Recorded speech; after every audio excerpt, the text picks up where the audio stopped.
নমস্কার সবাইকে, আমি সুস্মিতা। আমার একটি নতুন ভিডিওতে সকলকে ওয়েলকাম। আজকে আমি তোমাদের দেখাতে চলেছি একটি রেসিপি, নারকেলের দুধ দিয়ে ওলের ডাঁটা। এটি একটি নিরামিষ রেসিপি। প্রথমে আমি ডাঁটাগুলোকে একটু লম্বা লম্বা করে কেটে নিয়েছি, আর এর জন্য লাগবে আমার একটি নারকেল আর কিছু সামান্য মশলা, জিরে, আদা, লঙ্কা, কাশ্মীরি লঙ্কার গুঁড়ো, হলুদ, লবণ আর চিনি। আর ফোড়নের জন্য আমি পরে অ্যাড করব কালো জিরে। প্রথমে আমি ডাঁটাগুলোকে একটু সিদ্ধ করে নেব, খুব বেশি সিদ্ধ করার প্রয়োজন নেই, তাহলে বেশি নরম হয়ে যাবে।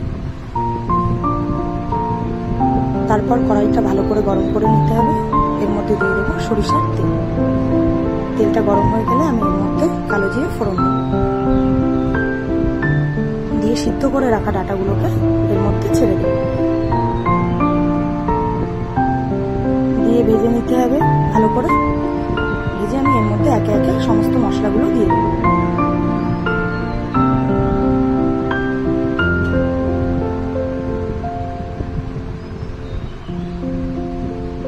নিরামিষের দিন তোমরা একবার ট্রাই করে দেখো, খেতে খুবই সুন্দর। জিরে আদা বাটাটাও দিয়ে দিয়েছি, দিয়ে একটু কষিয়ে নিতে হবে। নিয়ে এর মধ্যে অল্প নারকেলের দুধ দিয়ে দেব, দিয়ে আবারও একটু কষিয়ে নিতে হবে।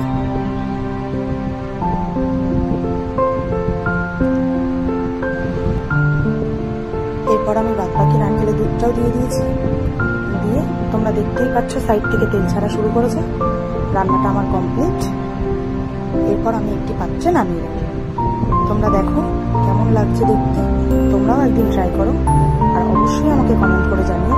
আর যারা এখনো আমার পেজটি ফলো করোনি, প্লিজ একবার এসে ফলো করে দিয়ে যাও। আর কেমন হয়েছে আমাকে জানাতে ভুলো না। আর প্লিজ একটা লাইক, শেয়ার, কমেন্ট করে দিও। আমার মাম্মামের কেমন লেগেছে সেটা একবার তোমরা দেখে